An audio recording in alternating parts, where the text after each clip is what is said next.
Halo, kenalkan saya Dian Widianto, peternak kambing, domba, dan sapi.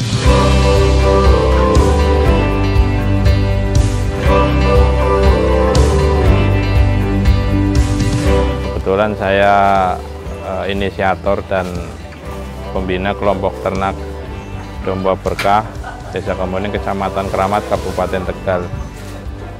Saya usaha ternak ini sejak tahun 2011. Selesai saya menempuh pendidikan di Fakultas Peternakan UGM, saya langsung terjun di peternakan. Dulu awalnya peternak ayam broiler, kemudian beralih ke ternak domba dan kambing pada tahun 2011. Setelah jalan 3 tahun, nambah lagi populasinya ternak sapi sampai dengan sekarang. Saya sekarang memelihara kambing itu sekitar 62 ekor, kemudian domba 310 ekor. Di peternakan saya terintegrasi dari pembibitan, pembesaran, kemudian penggemukan, sampai dengan disembelih dan untuk memasok warung sate. Alhamdulillah kebetulan saya juga punya usaha daging dan warung sate ya. Jadi sebagian jual daging dan sebagian dijual dalam bentuk sate. Jadi Tegal itu kan terkenal dengan kuliner sate Tegalnya ya. Memang punya ciri khas tersendiri satenya dan memang punya cita rasa sendiri. Dan kebutuhan domba untuk sate di Tegal itu sangat besar sekali. Setiap hari itu minimal sepi-sepinya itu 400 ekor per hari. Jadi kalau pas weekend itu bisa sampai 600 sampai 700 ekor per hari. Kebutuhan warung sate ini tidak dapat dipenuhi dari pasokan ternak dari peternak lokal kabupaten. Jadi sebagian besar malah mendatangkan ternak dari luar Kabupaten Tegal. Tentu ini adalah peluang yang sangat besar untuk disuplai oleh peternak-peternak lokal.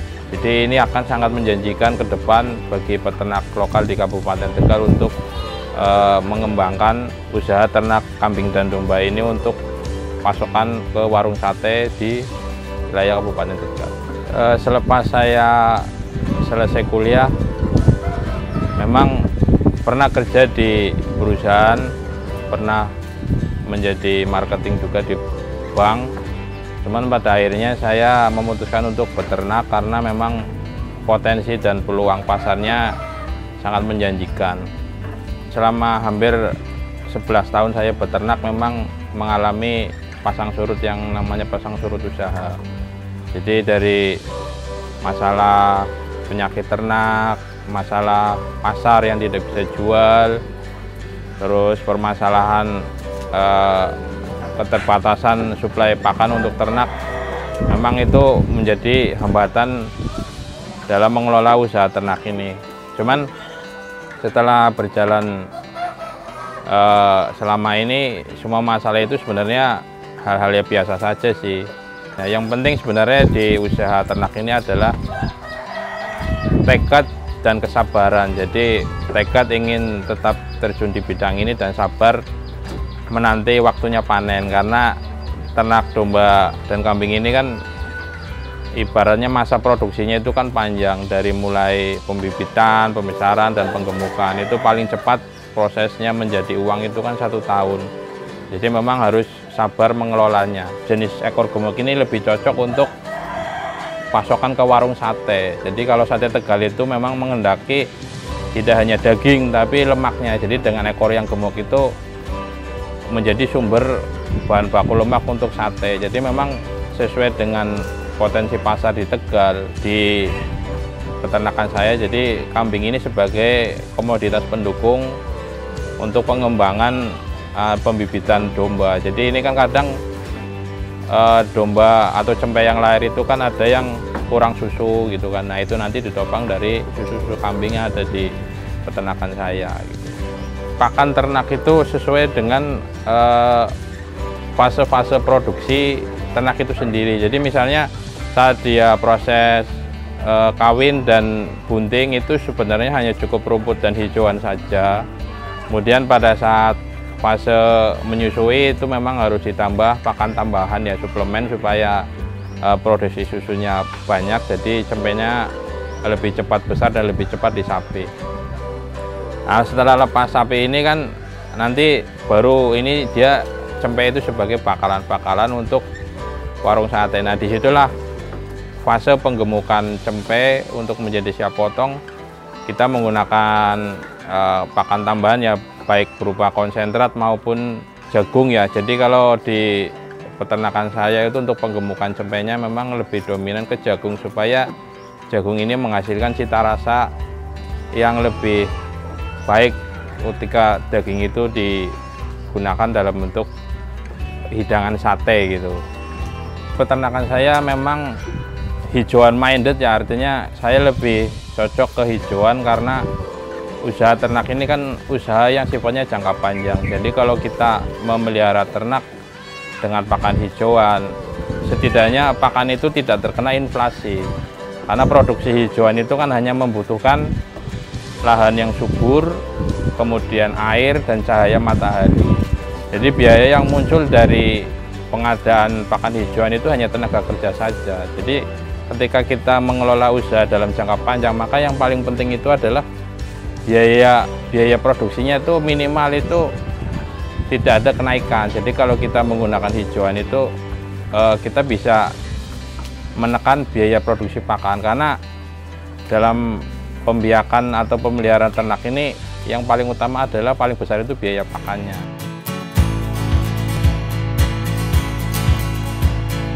Ya, jadi ternak domba itu kan dibagi menjadi 3 fase. Yang pertama pembibitan itu nanti hasilnya cempe, pembesaran itu nanti hasilnya bakalan, dan penggemukan itu hasilnya ternak siap dipotong untuk dikonsumsi selama 11 tahun ini. Ternyata proses itu kita sebagai peternak tidak bisa hanya memilih satu fase proses produksi itu. Ternyata lebih efisien kalau kita terintegrasi ya, jadi membibitkan sendiri, membesarkan sebagai sumber bakalan sendiri, kemudian bakalan hasil pembesaran kita itu kita gemukan dan kemudian kita jual sebagai ternak siap potong. Karena memang kalau siklus-siklus itu terpisah-pisah, artinya kita mendatangkan bakalan dari luar ya, kemudian kita proses penggemukan di sini. Pada akhirnya memang itu usaha seperti itu memang tidak berkelanjutan. Jadi nanti mungkin sekali 2 kali panen, setelah itu malah kecenderungannya sering rugi, karena kendala di fase penggemukan domba ini kan bakalan. Jadi kalau di domba itu kan tidak ada perusahaan yang menghasilkan bakalan ternak kambing dan domba. Yang ada itu mungkin pabrik pakan ada, tapi kalau pabrik bakalannya tidak ada, otomatis kan kita memperoleh bakalan itu dari peternakan rakyat yang mana itu genetiknya itu amburadul ya, artinya sebagus apapun manajemen kita, sebagus apapun pakan kita, hasilnya itu tidak akan pernah sama, tidak seragam. Beda kalau di unggas itu kan ada perusahaan penetasan ya kan. Jadi dari perusahaan itu menghasilkan bibit-bibit yang seragam. Jadi kalau dipelihara itu hasilnya relatif sama, tidak fluktuatif. Tapi kalau di domba ini paling susah itu mendapatkan bakalan yang kualitas genetiknya seragam. Maka saya lebih memilih untuk membiakan sendiri ya, dengan harapan hasil pembiakan itu kita memperoleh bibit yang seragam gitu. Kotoran ternaknya itu kita bersihkan setahun sekali Mas. Jadi kotoran yang ditumpuk selama setahun di bawah kandang itu menghasilkan pupuk organik yang kualitasnya sangat bagus. Jadi untuk memupuk hijauan saya hanya butuh sekali pemupukan selama setahun. Jadi tahun 2021 kemarin Desa Kemuning atau desa saya ini dideklar sebagai percontohan kampung ternak. Kenapa demikian? Karena di sini mayoritas masyarakatnya itu memiliki kandang kambing domba lah. Ada yang meliharanya 3, ada yang 10, ada yang 50, ada yang sampai ratusan. Jadi memang mayoritas warga kami itu petani dan peternak. Dan ternyata memang kalau rumah tangga di desa, kalau dia memelihara 5 ekor saja, itu setiap kebutuhan mendadak atau kebutuhan anak sekolah itu bisa cukup dengan menjual ternak saja. Banyaknya peternak itu, saya punya ide pada tahun 2019 ya. Saya musyawarah dengan para peternak bagaimana kalau kita membentuk kelompok ternak supaya ada koordinasi produksi ya, karena kalau kita mendatangkan ternak dari luar itu kan yang mendapatkan manfaatnya itu kan peternak luar. Bagaimana kalau kita mendatangkan ternak dari warga kita sendiri? Nah, awal mula ide-ide seperti itu akhirnya kita membentuk kelompok ternak pada tahun 2019. Nama kelompok ternaknya kelompok ternak Domba Berkah.